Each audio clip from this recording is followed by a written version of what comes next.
कहानी की शुरुआत होते ही हम देख पाते हैं कि कुछ फ्रेंड्स एक ग्रुप में आपस में बातें कर रहे थे। उन्हीं ग्रुप के फ्रेंड में जिसका नाम अथिना था, वो अपने दोस्तों को बताती है कि हंट की दिन करीब आते जा रहा है और लोगों को मारने से ज्यादा अच्छा आइडिया और कुछ भी नहीं होने वाला। यानी यहाँ ये सभी लोग मिलकर इंसानों की शिकार करने की षड्यंत्र रच रहे थे। यहीं से सीन शिफ्ट होता है और एक सीक्रेट लोकेशन दिखाए जाते हैं जहाँ पर हम कुछ लोगों को देखते हैं। दरअसल ये सभी अथिना के ग्रुप के मेंबर्स थे कि तभी वहाँ पर एक आदमी काफी ज्यादा डरा और बहुत ज्यादा घबराया हुआ था और साथ में वो कंफ्यूज्ड भी था कि इस समय वो कहाँ पर है और वो यहाँ पर कैसे आ गया। एक आदमी उसके पास आकर उसे रिलैक्स करने की कोशिश करता है और बहला फुसलाकर उसे जमीन पर लेटा देता है। जमीन पर लेटा देने के बाद वो उसके गर्दन में एक पेन से हमला कर देता है, काफी दर्दनाक तरीके से, जिससे उसका काफी ज्यादा खून बह जाता है। लेकिन वो आदमी अपने आप को काफी हद तक खुद को बचाने की कोशिश करता है, लेकिन तभी वहाँ पर अथिना आ जाती है। अथिना उस जख्मी आदमी के पास जाकर अपने सैंडल का हिल ही उसके आंख में दे मारती है, जिससे मौके पर ही उस आदमी की मृत्यु हो जाती है। उस आदमी के मर जाने के बाद अथिना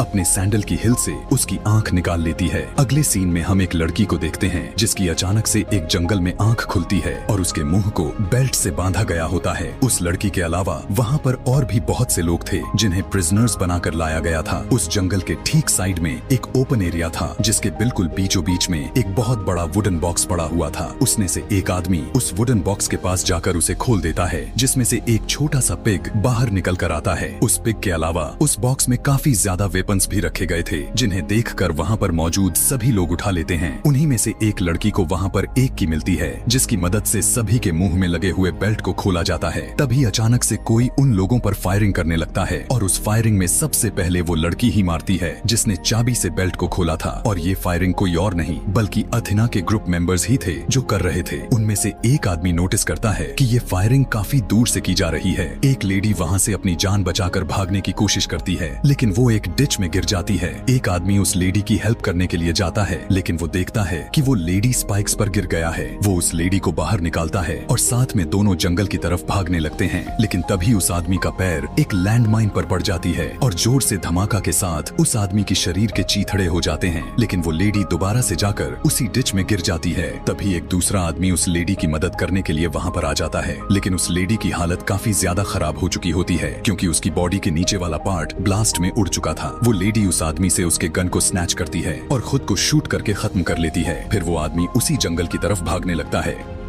कुछ दूर जाकर उसे 3 लोग दिखाई देते हैं। अब उन सभी के सामने एक वायर्स की एक काफी बड़ी बाउंड्री दिखाई देती है। उनमें से 3 लोग उस बाउंड्री को काफी आसानी से क्रॉस कर लेते हैं, लेकिन एक आदमी पीछे ही रह गया था और उस पर कोई अनजान चीज तीर से हमला करने लगता है। वो आदमी वापस पीछे की तरफ ही जाता है ताकि वो गन से शूट करके उन्हें मार सके, लेकिन ज्यादा देर तक सर्वाइव भी नहीं कर पाता और उसे और भी तीर से हमला करके मार दिया जाता है। उसके पास 2 ग्रेनेड को फेंक दिया जाता है जो उस ब्लास्ट में वो मारा जाता है। अब तीनों सर्वाइवर्स एक शॉप में जाकर एक आदमी और एक औरत से मिलते हैं। वो दोनों हस्बैंड वाइफ उस शॉप के ओनर थे। सर्वाइवर्स में जो दोनों आदमी थे उन दोनों से शॉपकीपर से बातों ही बातों में बहस हो जाती है और जो फीमेल सर्वाइवर थी वो वहाँ की फूड खाना स्टार्ट कर देती है, लेकिन उस फूड में पॉइजन था जिससे उस लेडी की मौत हो जाती है। जिसके बाद हम देखते हैं कि उन दोनों शॉपकीपर ने अपने चेहरे पर मास्क पहन लिया था और वो अपने स्टोर में पॉइजनस गैस को छोड़ देते हैं जिससे उन दोनों सर्वाइवर्स की भी डेथ हो जाती है। यहाँ पर हमें यह अच्छे से पता चल जाता है कि ये दोनों शॉपकीपर अथिना के ही मेंबर्स थे। जिसके बाद वो अपने स्टोर को क्लीन करने लगते हैं और उन सभी डेड बॉडीज को कहीं पर छुपा देते हैं। वहाँ की सफाई इस तरीके से करते हैं कि जैसा कि वहाँ पर कुछ हुआ ही नहीं है और अब वो अपने शिकार के लिए तैयार होते हैं कि तभी वहाँ पर क्रिस्टल नाम की लड़की आती है और ये लड़की इस कहानी की मेन किरदार निभाने वाली है। क्रिस्टल उनसे पूछती है कि वो कहाँ पर है और वो उस शॉप से एक सिगरेट भी खरीदती है, लेकिन जब कुछ पैसों के चेंज मिलता है तब उसे उन दोनों शॉपकीपर पर थोड़ा थोड़ा डाउट होने लग जाता है। इसीलिए बिना कुछ सोचे समझे गन से उन दोनों को मौत की नींद सुला देती है। बाहर आकर क्रिस्टल एक ट्रक का नंबर प्लेट हटाती है। उसके पीछे एक दूसरा नंबर प्लेट था जिसे उसे यकीन हो गया था कि जो उसे लोकेशन बताए गए थे वो गलत है, मतलब वो किसी और जगह पर है और उसे कुछ भी नहीं पता कि वो लोकेशन आखिर कहाँ पर है। उसे उस ट्रक में कुछ वायर्स भी दिखाई देते हैं जो कि एक बॉम्ब से कनेक्टेड होते हैं कि तभी वहाँ पर गैरी नाम का आदमी आता है और क्रिस्टल उसे कहती है कि वो ट्रक ब्लास्ट हो सकता है, लेकिन दोनों ट्रक को छोड़कर वहाँ से चले जाते हैं। उनके पास से एक ट्रेन गुजरती है और क्रिस्टल जल्दी से उस ट्रेन में चढ़ जाती है और गैरी भी उसी ट्रेन ट्रेन में चढ़ जाता है। उसी ट्रेन में उन्हें कुछ और भी लोग मिलते हैं जो कि रिफ्यूजेज थे।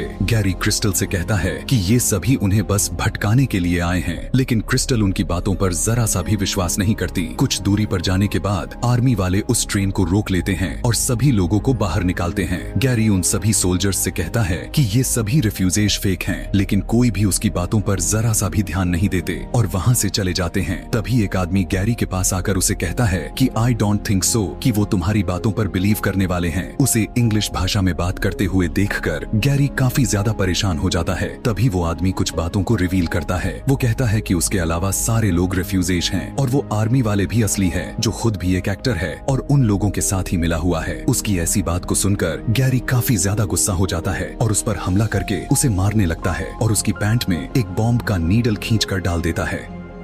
वो आदमी बॉम्ब को निकालने की कोशिश करता है, लेकिन समय से पहले ही फट जाता है, जिसके साथ उसकी काफी दर्दनाक मौत होती है। जिसके बाद वे सोल्जर क्रिस्टल को एक कैंप में ले जाते हैं। वहीं पर क्रिस्टल एक आदमी से मिलती है जो कि एक प्रिजनर होता है और वो किसी तरह वहाँ से भाग गया था। वहाँ पर एक आदमी आता है और उन दोनों को अपने साथ ले जाता है। वो आदमी उन हंटर्स यानी उन किडनैपर्स के बारे में अच्छी अच्छी बातें करने लग जाता है, जिससे क्रिस्टल को उस पर डाउट होता है और वो उसे गाड़ी से बाहर फेंक देती है और वो उस आदमी पर उसी का गाड़ी चढ़ाकर उसे कुचल कर मार देती है। उसे मरा हुआ देखकर क्रिस्टल के साथ वाला आदमी गुस्से में आकर क्रिस्टल से कहता है कि ये आदमी ही उनका आखिरी जरिया था जो इन्हें यहाँ से बाहर ले जा सकता था। लेकिन जब वो उस गाड़ी की डिक्की को खोलते हैं तब उन्हें वहाँ पर गैरी की डेड बॉडी मिलती है, जिससे वो समझ जाते हैं कि उन्होंने बहुत अच्छा किया उस आदमी को मारकर, वरना आगे जाकर वो इन दोनों को भी मार डालता। अब वो आदमी क्रिस्टल को बताता है कि जितने भी प्रिजनर्स को यहाँ पर लाया गया था वो सभी के सभी मारे जा चुके हैं, बस यही दोनों जो हैं जो अभी तक बचे हुए हैं। क्रिस्टल उस आदमी से कहती है कि जिसने भी उसे यहाँ पर फंसाया है वो सभी को मार डालेगी और अपने वर्ड को प्रूव करने के लिए क्रिस्टल उसे टर्टल और रैबिट की एक स्टोरी सुनाती है। अब हमने जो अपने लाइफ में स्टोरी सुनी है, क्रिस्टल की स्टोरी उससे हटके था क्योंकि उसकी एंडिंग रियल स्टोरी से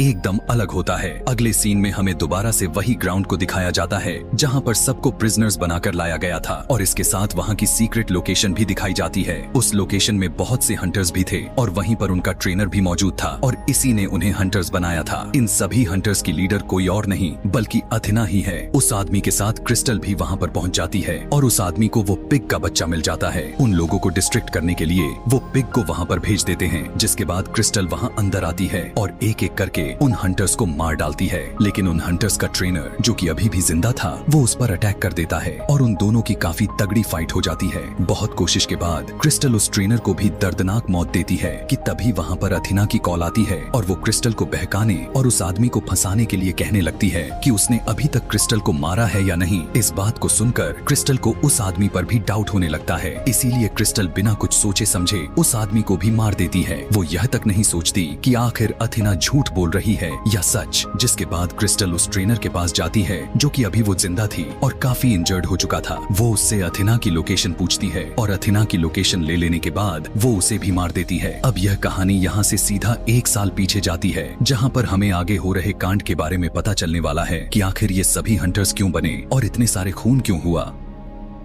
मूवी के शुरू में जो हमने अथिना के साथ उसके दोस्तों की चैटिंग देखा था जिसमें वो हंट की बातें कर रही थी, वो तो सिर्फ उन लोगों का एक प्रैंक था। लेकिन क्रिस्टल और उसके साथ 11 और लोगों ने मिलकर जिन्हें उन लोगों ने प्रिजनर बनाया, उन लोगों ने इस ग्रुप की चैट को लीक कर दिया था और यही वजह हुआ था कि अथिना और उसके साथियों को जॉब से निकाल दिया गया था। अब पहले तो उन्होंने हंट को सिर्फ एक मजाक के तौर पर ही लिया था, लेकिन जब उनके साथ इतना बुरा हुआ तब उन्होंने यह बात डिसाइड कर लिया कि अब वो इस मजाक को हम सच में करके दिखाएंगे, क्योंकि उन्हें अपना बदला लेना था। और इसीलिए उन लोगों ने उन सब लोगों को जो इसमें शामिल थे फंसाने के लिए तब यह ट्रैप किया। क्रिस्टल जब अथिना के लोकेशन पर पहुंचती है तब वो देखती है कि अथिना अपने किचन में खाना बना रही होती है। उन दोनों की बातचीत होती है। अथिना क्रिस्टल को कहती है कि उसे उसके बारे में सब कुछ पता चल चुका है और वो उसके फैमिली बैकग्राउंड का मजाक भी उड़ाने लगती है। तब क्रिस्टल उसे कहने लगती है कि वो जो क्रिस्टल की तलाश कर रही है वो यह तो बिल्कुल भी नहीं, बल्कि वो तो किसी गलत क्रिस्टल को उठा लाई है। जिसके बाद क्रिस्टल और अथिना के बीच में काफी ज्यादा फाइट शुरू हो जाती है और वो दोनों काफी ज्यादा जख्मी हो चुकी होती हैं, लेकिन दोनों की लड़ाई रुकने का नाम नहीं ले रही थी। बहुत कोशिश के बाद क्रिस्टल अथिना को मार देती है और क्रिस्टल काफी अब इंजर्ड हो चुकी थी कि तभी वो देखती है कि उसके पास एक रैबिट बैठा हुआ है। यानी यहाँ पर वो स्टोरी प्रूफ हो जाती है जो क्रिस्टल ने उस आदमी को सुनाई थी। असल में टर्टल क्रिस्टल थी और वो रैबिट अथिना थी। वहाँ से उठकर क्रिस्टल अथिना का बनाया हुआ खाना खाकर, अथिना का ड्रेस पहनकर उसके डॉग को लेकर वहाँ से चली जाती है। वो अथिना की प्राइवेट जेट में जाती है। वहाँ पर जाकर वो पायलट को टेक ऑफ करने के लिए कहती है और इसी के साथ साथ यह कहानी यहीं पर समाप्त हो जाती है। ऐसे ही और मूवी एक्सप्लेनेशन वीडियोस देखने के लिए वीडियो को लाइक और कमेंट में नेक्स्ट लिखना ना भूलें। Thanks for watching.